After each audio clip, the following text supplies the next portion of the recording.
Hi there, this is Jacqueline with Nickel and Dime Decor, and this is going to be our second block.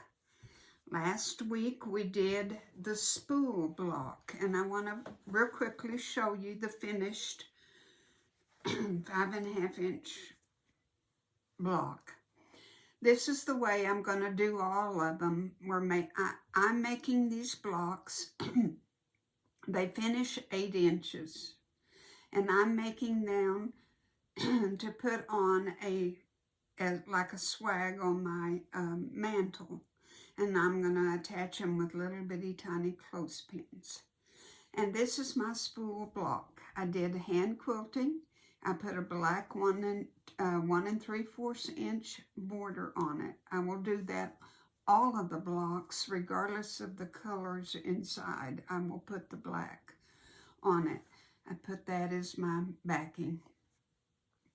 And I made 3 of them, but I might just use one on the swag, on the banner. I'm going to call it a banner. I don't know how many of the spool ones. Another idea for these little 5.5 inch blocks would be a sampler wall quilt. That would be so cute. And of course you wouldn't make them into like this. You'd just make your block and put your sashing in between them. And I would put 2 rows maybe, have like a 26 by 16 or 32 by 16, or you could do it even longer, up to 48 inches for a wall hanging. So that's what we're doing. Now, I told you wrong. I told you we were going to do another block, but that block had a template with it, and I want to make blocks that you can make just by cutting out little tiny pieces. For a 5.5 inch block, you've got very tiny pieces, and you won't have access to the template. Now, one of my viewers has already ordered this book of where I got all my ideas. I think it'd be so neat if we learned all 130 of them.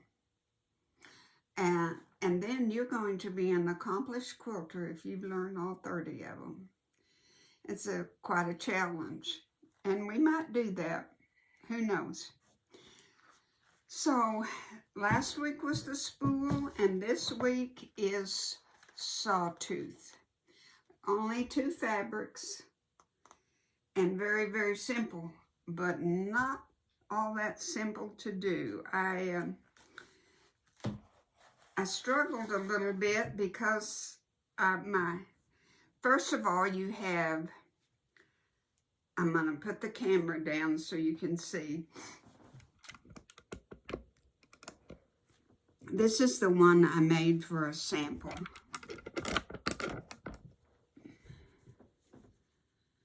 And it's not just real cute, honestly, because the colors are not different enough. This inside pieces should be quite darker than this piece. And it's pretty, and I like it. And it'll be real pretty with the black around it. But I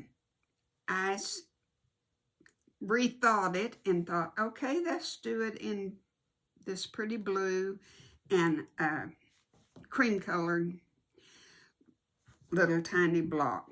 This is 5.5 inches long, 1.5 inches wide. There are 5 of them. There are 10 1.5 inch squares.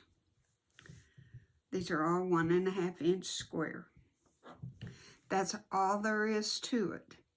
Now, when you get to sewing and you pick these up, if you don't pin it, you can pin it just to hold it on until you start sewing, but take your pin out before you start sewing because it distorts things. But you can, let's say we're going to sew this one first. then pin this one. I've already drawn my lines showing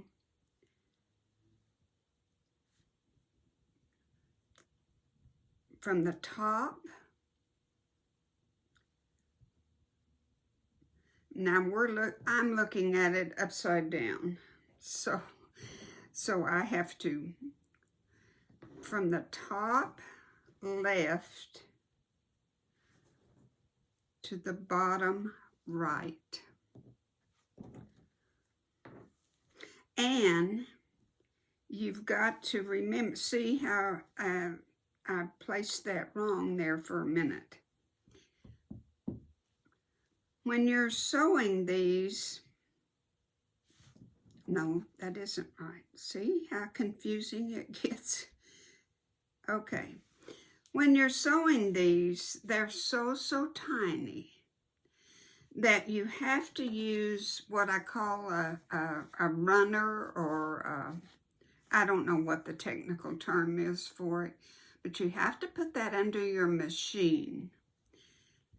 Get your needle down to the very point of the fabric, butt your piece up to the corner just like that where your needle is, and then sew. And it will not chew up that point. If you try to do this without one of these, you're not going to be successful. It'll just eat that point up. It's too hard on your machine. So always have a runner there. Stop right at the end, butt your fabric up there, and then just sew your seam.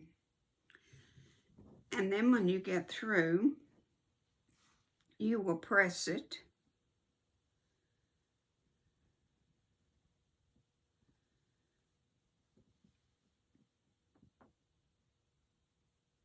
And then trim off this bottom piece.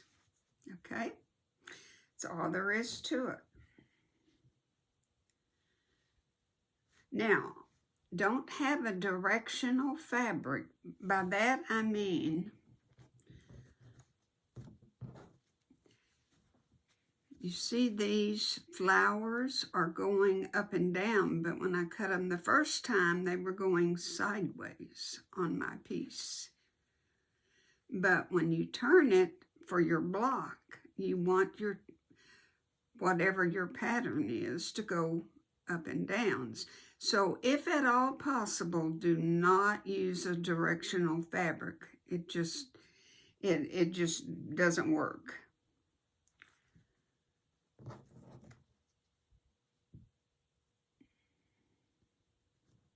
Okay, I'm gonna fix the camera and turn it around over here, and I will show you how I sew that with this piece of fabric and how I do that. And I'm just going to do one of them, and I'll show you how I press it and everything, and then I'll do the rest of them. You don't need to watch me do all of them. And then we'll just simply you have to press these real good, each an individual one, before you sew them together. And so that's what. Okay, I have my piece of fabric under there. I want to be sure and get my thread. Hold on to your threads. And stitch right down to the edge, right there, okay?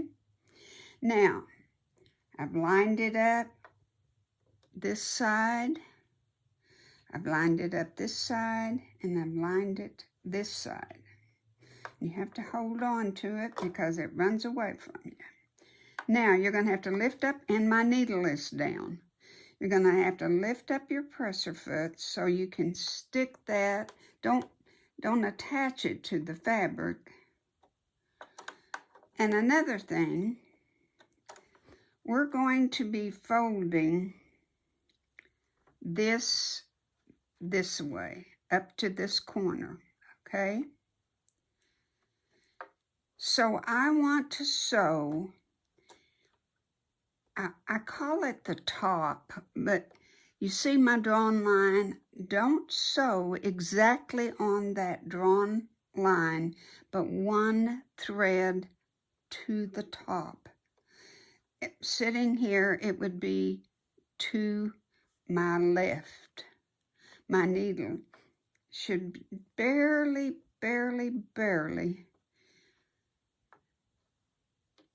hit that line. So I'm going to feed that in there. I'm touching the line, but I am more over to the side.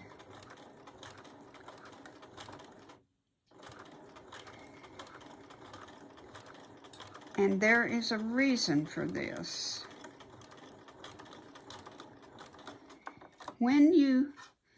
Now you're going to have to raise your needle up, snip your thread, and when you're pressing this way, you have plenty of coverage. You see what I'm saying? You have a good square there. But if you sewed on that line or above it, below it, you're not going to have as much to fold over, and it's not going to be square. It's going to be short up here.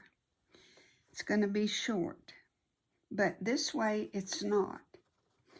It makes a perfectly good square. Now I'll sew the other one, but you can do it with scissors, or you can do it with whatever, your rotary cutter, and just snip off and make a 1/4 inch seam. Then turn it around. Take your pin out and line it up again, because it's moved. It always does.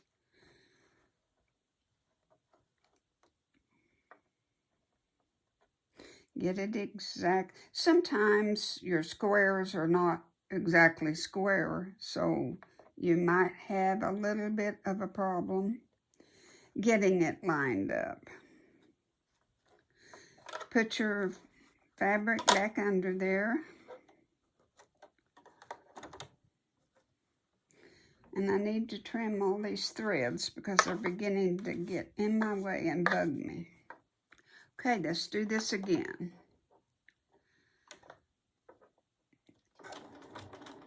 See, if you don't hold your, that's why I tell you to hold your thread.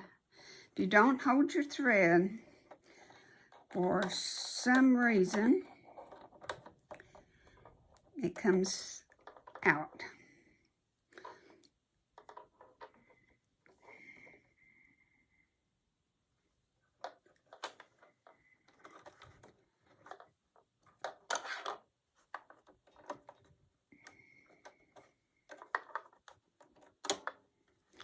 Okay, I'm going to stitch up to the edge, right there. Then I'm going to check this out again, and I think I've got it pretty well straight. And I'm going to butt that up right to it. And it's going to get folded this way, so I want to sew on to the left of that line.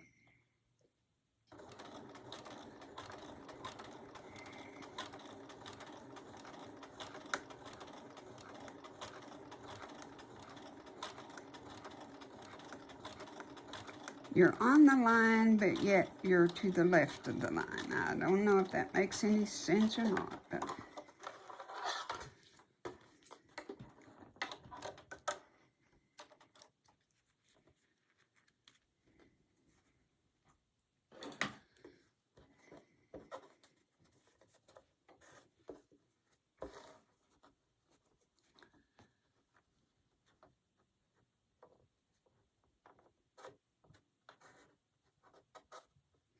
This one is not as perfect as that other one.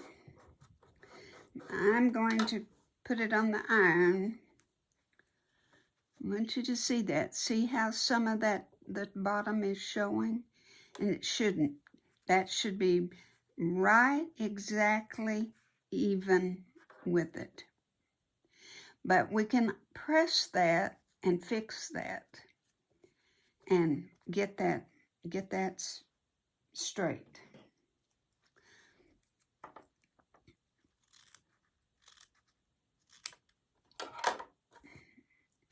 Okay, I'm gonna take you over to,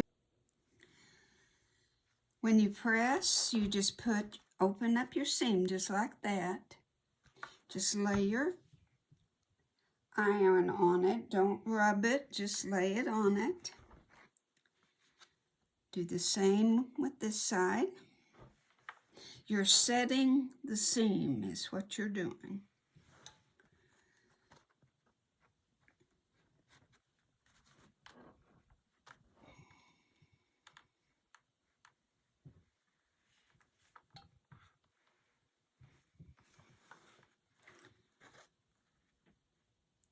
Then take this one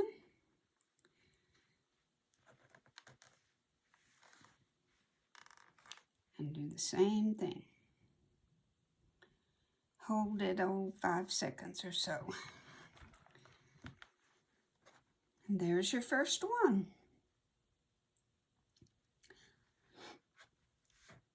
Then we're just going to go up the ladder and sew each and every one until we have all 5 of them done. And just remember to sew on your line that you have marked.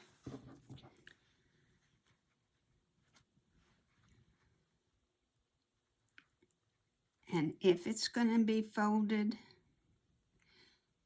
this has to be turned around because it's upside down to me.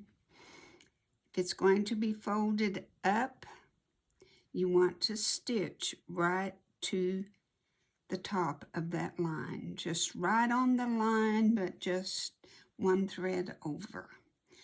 1 thread over in the direction of the corner that you're going to turn it up.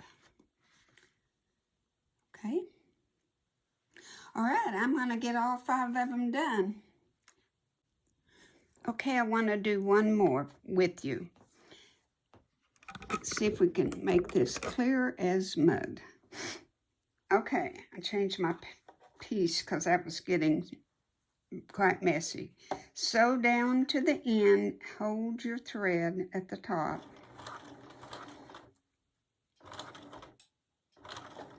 And stop right there. Now, this is your 1.5 by 5.5 in your little blocks. And you're going to be going up to this way, up to this corner. So I want to sew on to the top of this line. So I'm going to turn it this way and put it right under there so that it will hit just right above that line. Okay? Just do the best that you can. And there we got it pretty darn good. Now you're hitting the line, but you're on this side of it, because we're going to fold it up to that top.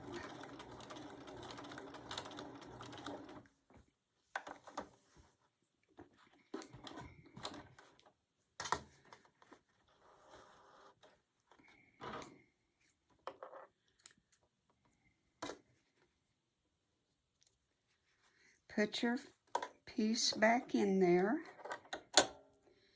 Pull your thread.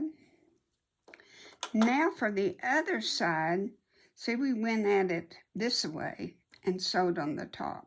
Well, we want to be able to sew on the top of this one because we're going to pull it up, remember? So we want to sew on the top of the line. So we have to reverse it and put it in this way.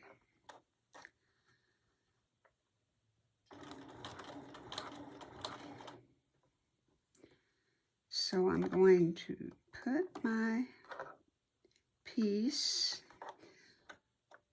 where it's almost joining, and I'm going to see how I moved it. You always got to,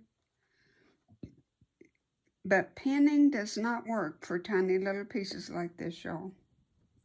Okay, I want to be on top of that line. So visually just look at that line and hit right above it.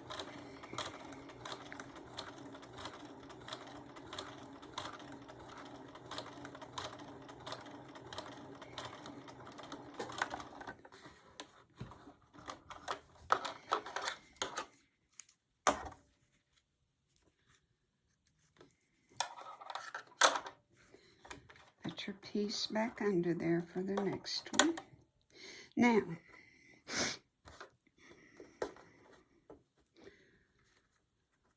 when you fold this up, it will meet perfectly well, perfect, if you sew that just above it, just above the line. It will meet almost perfectly. It will when I press it. It will meet perfectly. Let's see about this one.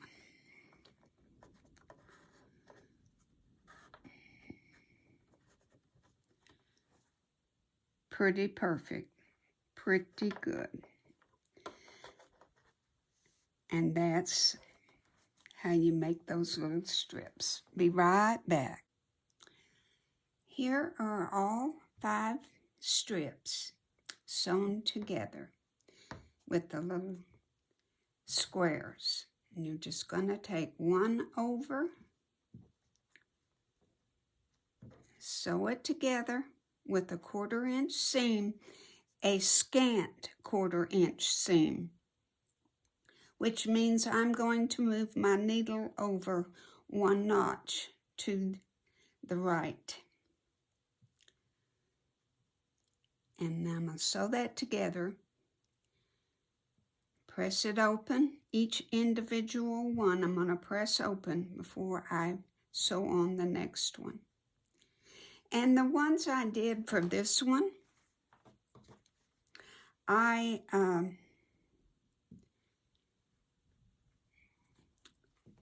pressed these seams open.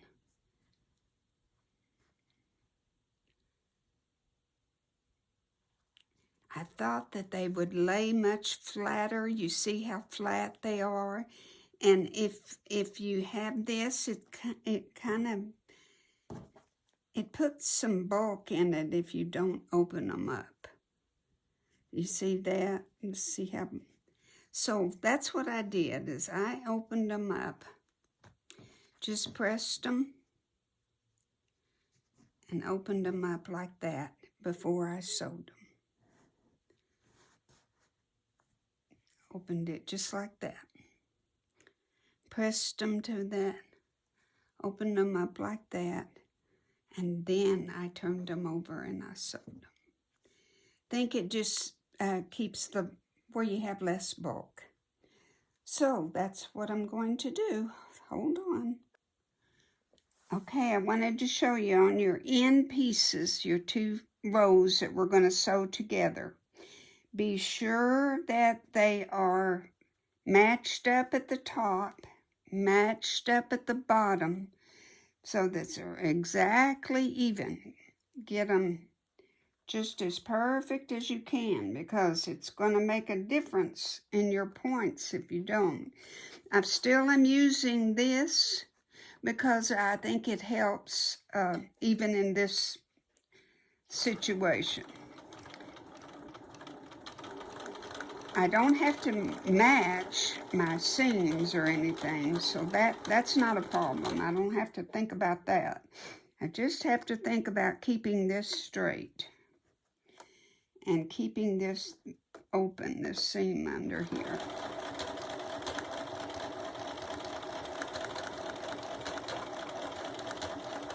And hold your finger there to keep your seam open as long as you can.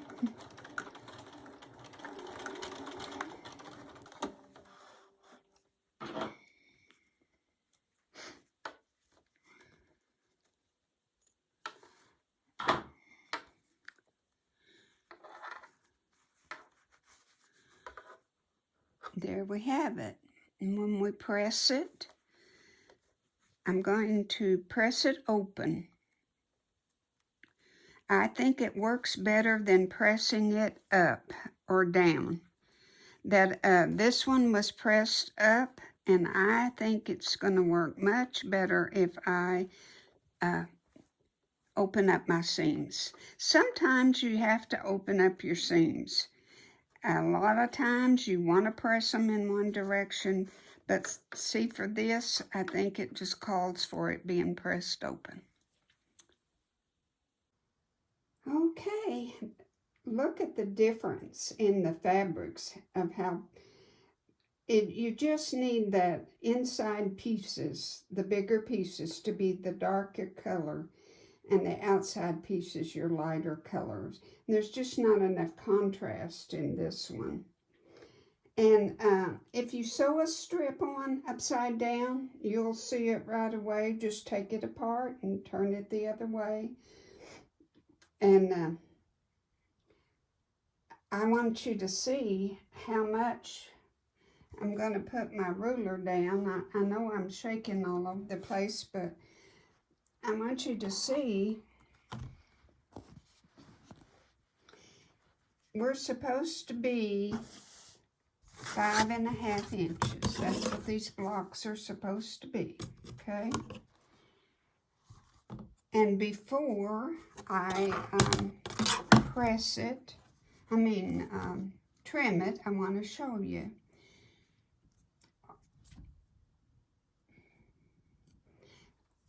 Pressing the seams open each time you sew a row made the world of difference. I had to trim quite a bit on the others, but see, I need to trim some, but it's almost perfect. And that's from pressing each individual row and pressing it open. That works so much better than pressing it like I did on that one up there. I pressed them all up, and this works so much better, and you have such a flatter seam. I love it. Now I put that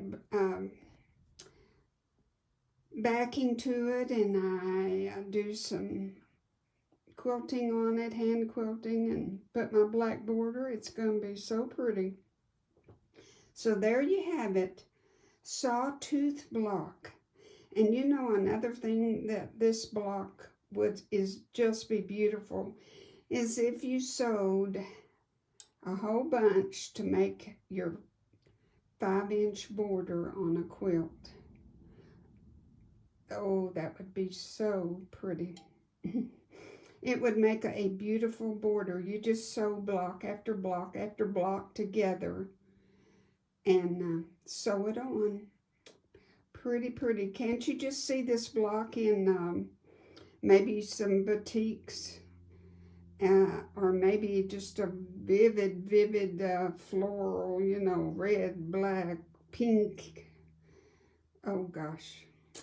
The sky's the limit, y'all. Thank you so much for watching, and next week we'll do another block, but I'm not going to suggest what it is because I'll probably change my mind.